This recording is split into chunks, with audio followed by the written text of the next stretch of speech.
rare breed these days who can do this kind of work. It's intricate work, it's hard work, but it's necessary work to keep the foundations and the walls standing. And that is the case with, oh, there goes the microphone. Normally I'd say I never met a mic I didn't like, but that one's favorite. Is that yours? No, it's not. I'm just helping someone else. Okay, that's nice of you. I am. You guys all get along and collaborate nice. nicely, eh? Thank you. That's the kind of intricate, hard work that we have to do as parliamentarians to protect our economy, and that takes a plan. A plan to reverse the Liberal housing crisis, a plan to reverse the Liberal inflation crisis, a plan to reverse the Liberal jobs and economic growth crisis, a plan to stand up against American tariffs. And that plan always comes in the form of a budget. A budget determines and informs Canadians of the size of the debt and the deficit, of the future interest rate and inflation costs, of the tax policies that determine whether companies hire or fire employees, of the laws that allow us to or block us from building major infrastructure projects that will create jobs and make us more independent from the Americans who are threatening us with tariffs. Now, Mr. Carney said during the election campaign that he had a plan, and he took great delight in saying that a slogan is not a plan. Well, a budget is a plan, and if he does indeed have a plan, if he does know what he's doing, then he would introduce a budget so that Canadians know exactly what the finances are. We were very disappointed yesterday to hear that he has no budget plan for this year. This makes it the longest period without a budget since the 60s, the first time there has not been a budget outside of COVID in over 20 years. Extremely unusual. It'll send a bad signal to investors and ratings agencies, and a lot of people will wonder what the Liberal government is hiding about our finances.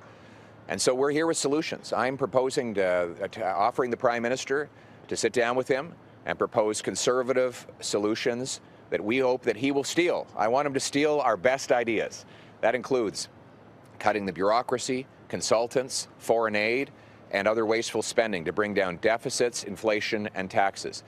We want a real income tax cut that rewards hard work, axe the federal sales tax on new homes to promote more building and lower costs, and stand up against American tariffs with lower taxes on Canadian investment and by repealing all of the anti-energy policies like C-69, C-48, the energy cap, the electric vehicle mandate, and unleashing our resources so that we can become the richest country in the world. Now, these are ideas that Conservatives are putting forward, but I'm happy to bring them right to the Prime Minister's desk and invite him to steal them and put them right in his platform. And if he does, then we will help get those passed before Canada Day. So let's work together, let's have a real plan, a real budget, and let's bring it home. Thank you very much. Juste vite après ça. Pour les Canadiens, ne pas avoir de budget, ça veut dire quoi vraiment? Ça veut dire que les dépenses sont peut-être hors de contrôle avec les déficits inflationnistes qui ajoutent à la coût de la vie et menacent nos programmes sociaux pour l'avenir. Ça veut dire qu'il n'y a pas de réponse directe aux menaces des tarifs des Américains. Ça veut dire aussi que nous n'avons pas la possibilité d'approuver des projets de grandeur afin de protéger et créer d'emplois. Donc, ça prend un plan pour réduire le coût de la vie, pour protéger les emplois et pour nous rendre plus souverains face aux Américains. Et un plan, ça veut dire un budget. Yes. Helen, CBC Radio knows. Yes. If the Liberals do not put forward a budget, they don't indicate that they're going to do that in the coming weeks, will you support their tax cut? I have to see what they're proposing.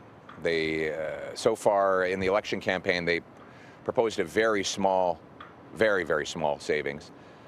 We think it should be a big savings. Canadians are vastly overtaxed after the last decade of Liberals. Right now, Canadians spend more on income tax, sales tax, and other taxes than they do on food, clothing, and shelter combined.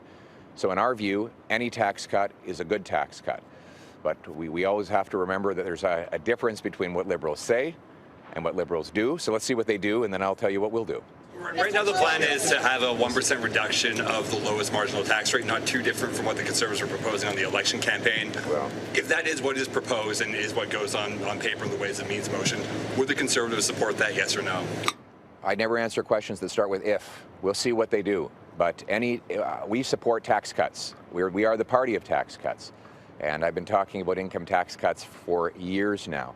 Our proposal was a 15% income tax cut for the average worker and senior that would save a couple up to $2,000. And we think that is the right way to go. But we'll always work with other parties to cut taxes for Canadians because we believe that a dollar left in the hands of the person who earned it, including all of you, is better than a dollar in the hands of the politician or bureaucrat who taxed it. Monsieur Poilievre, vous dites que vous voulez collaborer avec les libéraux, vous voulez rencontrer Monsieur Carney, mais vos propositions que vous avez listées aujourd'hui, est-ce qu'elles sont finales ou vous êtes prêt à les modifier au fil des discussions? Évidemment, il y a toujours des modifications dans les pourparlers. Celles sont les priorités conservatrices sur lesquelles nous voulons travailler avec tous les autres partis. S'il y a des ajustements qui sont nécessaires pour les faire adopter, évidemment, ça va se faire parce que pour moi, c'est les résultats qui comptent. Mr. Poilievre, is Stephen Guilbeault a threat to national unity in his current role as Minister of National Identity and Quebec Lieutenant? Yes, he is. Absolutely. I mean, I just find it astonishing that Mr. Carney would appoint a man who says we don't need any pipelines built. The Liberals went around the country pretending they had changed their minds about pipelines after 10 years of blocking them. But now one of Mr. Carney's top ministers comes out and says we don't need any more pipelines and that he would work to block those pipelines. He wants to block road construction. He's against nuclear power. He's against all forms of economic development. And that will be bad for the entire country, to be clear, but especially antagonistic to the resource-producing provinces like Saskatchewan and Alberta, who rightly feel that they have been mistreated by this lost Liberal decade. So what we see, we have Mr. Guilbeault, who wants to block resource development. We have Sean Fraser, who created the immigration crisis and then the housing crisis. A new housing minister yesterday who says he doesn't want housing costs to go down. Presumably he wants them to go up like they did when he nearly tripled them as mayor of Vancouver. So what we're seeing is that in the last 48 hours of this Liberal government is looking a lot like the last 10 years of the Liberal government. What we need is a real change, a change so that we can bring home the country that we knew and loved, so that anyone who works hard gets a powerful paycheck, they can live in a nice, affordable home on a safe street, and we as Conservatives will work with anyone to bring home that Canada. Thank you very much. Thank you. Thank you very much.